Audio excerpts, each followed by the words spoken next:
Magandang araw sa inyong lahat. Heto na ang latest weather update para sa iba't ibang bahagi ng bansa ngayong araw ng Wednesday. Patuloy ang development ng isa pang posibleng bagyo na manggagaling sa kanluran. Alamin natin ang latest track update nito. Kung gusto mo naman lagi kang informed sa lagay ng panahon, huwag kalimutang mag-subscribe dito sa channel. Sa kasalukuyan, ang southwest monsoon ang pangunahing nakaaapekto sa Luzon at sa kanlurang bahagi ng Visayas. Ibig sabihin, mas maraming ulap ang humihila papasok sa kanlurang bahagi ng bansa, mas mataas ang tsansa ng mga pag-ulan, at sa ilang lugar ay posible ang tuloy-tuloy o pabalik-balik na mga buhos na pwedeng magdulot ng pagbaha at pagguho ng lupa. Sa ganitong setup, hindi kailangang may direktang bagyo sa kalupaan para maging seryoso ang lagay ng panahon. Sapat na ang malakas na southwest monsoon para magdala ng malawakang pag-ulan sa mga lugar na nakaharap sa kanluran at sa mga lalawigang mas madaling tamaan ng hanging may dalang makapal na moisture. Ayon sa latest heavy rainfall outlook na inilabas ng PAGASA dahil sa southwest monsoon. Ngayong araw June 3, inaasahan ang 50 to 100 millimeters na ulan sa Metro Manila,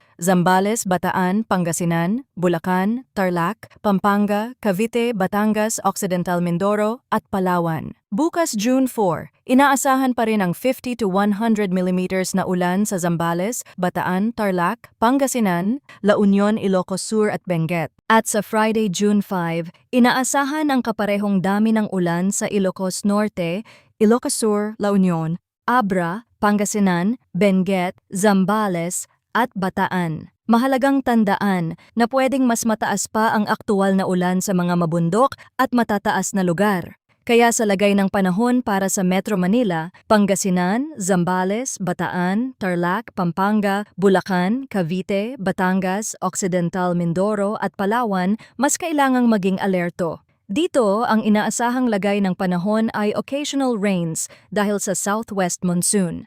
Meaning, hindi lang ito simpleng makulimlim na langit o ambon. May malinaw na posibilidad ng pabalik-balik at minsan ay mas tuloy-tuloy na pag-ulan na pwedeng magdala ng moderate to heavy rains. Dahil dito, may banta ng flash floods or landslides, lalo na sa mga komunidad na mababa ang lugar, malapit sa ilog, nasa mga paanan ng bundok, o may kasaysayan ng pagbaha. Sa ganitong sitwasyon, kahit hindi sobrang lakas ng ulan sa bawat oras, kapag tumagal ang pagbuhos at nasundan pa ng panibagong ulan, pwede pa rin itong magdulot ng mabilis na pagtaas ng tubig at paggalaw ng lupa.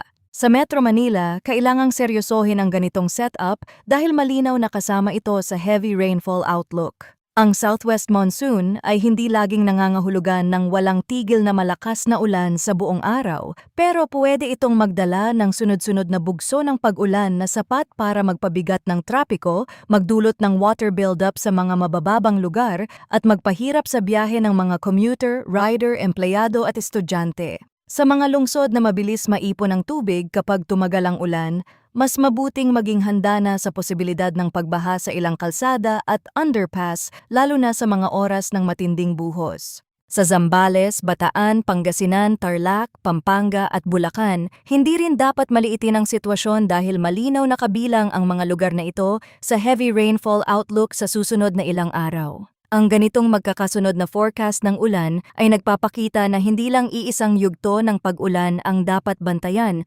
kundi ang posibilidad ng patuloy na pagbasa ng lupa at pagdami ng tubig sa mga ilog at mabababang lugar. Sa Zambales at Bataan lalo na, ang pagiging nakaharap sa kanlurang bahagi ng Luzon ay dahilan kung bakit mas lantad sila sa hanging habagat. Kapag humila ang mas makapal na kaulapan mula sa dagat, pwedeng sumunod ang mas mabibigat na buhos na pwedeng makaapekto hindi lang sa mga bayan sa kapatagan, kundi pati sa mga lugar na malapit sa bundok. Sa Cavite at Batangas, mahalagang isaalang-alang na kahit may mga oras na tila humihina o tumitigil ang ulan, hindi iyon otomatikong ibig sabihin na tapos na ang masamang panahon sa buong araw. Kung nananatiling makapal ang ulap at mabigat ang pakiramdam ng hangin, pwede pa ring sumunod ang panibagong pag-ulan. Sa Occidental Mindoro at Palawan naman, mas kailangan ang dagdag na pagbabantay dahil ilang sunod na forecast period ang malinaw na nagpapakita ng makabuluhang pag-ulan sa mga lugar na ito. Sa mga komunidad na malapit sa ilog,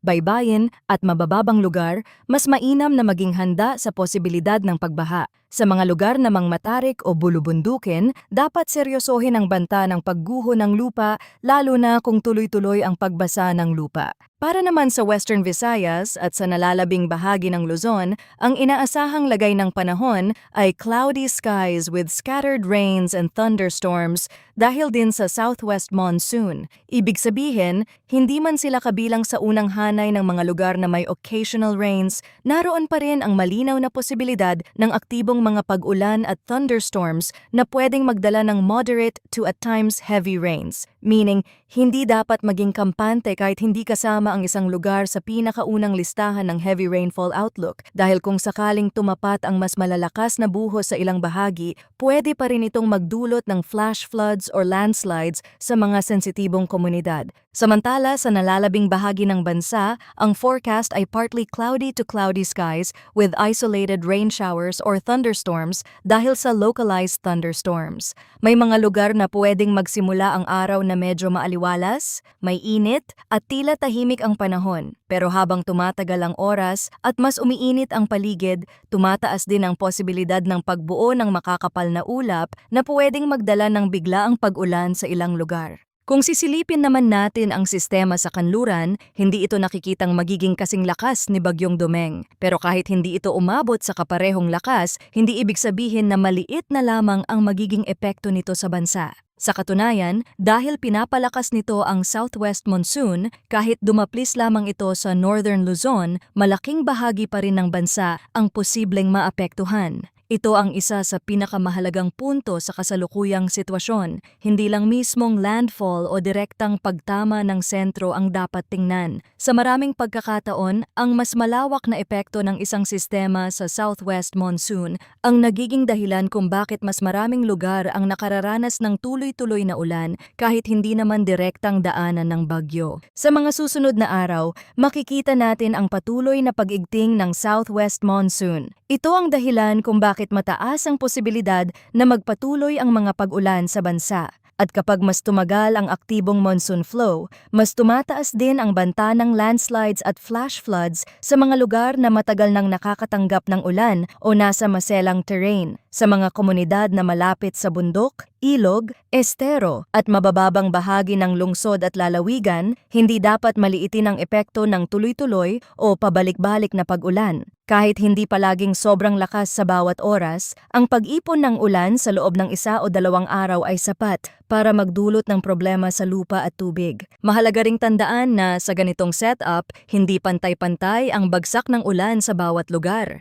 May mga bahagi na pwedeng makaranas ng tuloy-tuloy na ulan habang ang ibang bahagi ay magkakaroon ng pabugso-bugso lamang. Pero kapag mas lumakas ang southwest monsoon at mas humatak ng moisture ang sistema sa kanluran, pwedeng mas lumawak ang apektadong lugar. Kaya sa ngayon, ang tamang pagtingin ay seryosong pagbabantay sa southwest monsoon at sa mga susunod na pag-ulan, hindi lamang sa mismong bagyo o disturbance. Ang sentro ng isang sistema ay mahalaga, pero sa sitwasyong ito, ang mas direktang epekto sa bansa ay ang pagpalakas sa southwest monsoon na may dalang ulan sa kanlurang bahagi ng Pilipinas.